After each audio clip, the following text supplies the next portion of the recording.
નમસ્કાર પશુપાલક મિત્રો, આજે આપણે એક ગામમાં આવેલા છે. ત્યાં આગળ એક પશુપાલક છે જેમને ત્યાં અહીંયા ભેંસ છે, ગાય છે, નાના વાછરડાઓ છે. તો આપણું ગામ કયું? જરણપાડા દાદરીફળી. ઓકે, એટલે તાલુકો ઉચ્છલ અને જિલ્લો તાપી. તો મને એ જણાવો કે તમારી ગાયની શું સમસ્યા હતી? ગાયને આચળ બંધ થઈ ગયેલા. કયા આચળ? બંને આગળના આચળ બંધ. આજે બંને આગળના આચળ છે બંધ થઈ ગયેલા. બંધ થઈ ગયેલા. તો અત્યારે હાલમાં ચાલુ છે? ચાલુ છે, બંને આચળ ખુલી ગયા. તો મિત્રો તમે જોઈ શકો છો. હવે શેનાથી રિઝલ્ટ આવ્યું? આ પાવડર થી રિઝલ્ટ. આ પાવડર થી રિઝલ્ટ આવી ગયું. બરાબર છે. તો પશુપાલક મિત્રો, તમે પણ જો આવી કોઈ સમસ્યા હોય તો આજે જ અમારા ડાયરેક્ટ સેલર છે, ઇટેલર છે, એમનો સંપર્ક કરો અને આજે ને આજે મંગાવો જો આવી કોઈ સમસ્યા હોય તો. જો આ નહીં વાપરતે તો શું થશે? આ તો વેચવું પડશે. ગાય વેચી નાખવાના. કેટલી કિંમત ગાયની?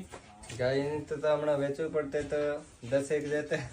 બરાબર. નામ આમ અત્યારે વેચવી હોય તો કેટલી કિંમત જાય? તો 70-80 નીકળી જાય. 70-80 હજાર રૂપિયાની કિંમત અત્યારે આવી શકે. હા. તો તમે જોઈ શકો છો કે જે ગાય 70-80 હજારની છે એ ગાય જો વેચવી પડતે, જો આ આચળના પ્રોબ્લેમ હોતે તો એમને ખાલી 10,000માં વેચવી પડતે. તો આવું સુંદર રિઝલ્ટ આવ્યું છે. તો પશુપાલક મિત્રો, તમે પણ આ પ્રોડક્ટનો ઉપયોગ કરો અને આવું સારું રિઝલ્ટ મેળવો.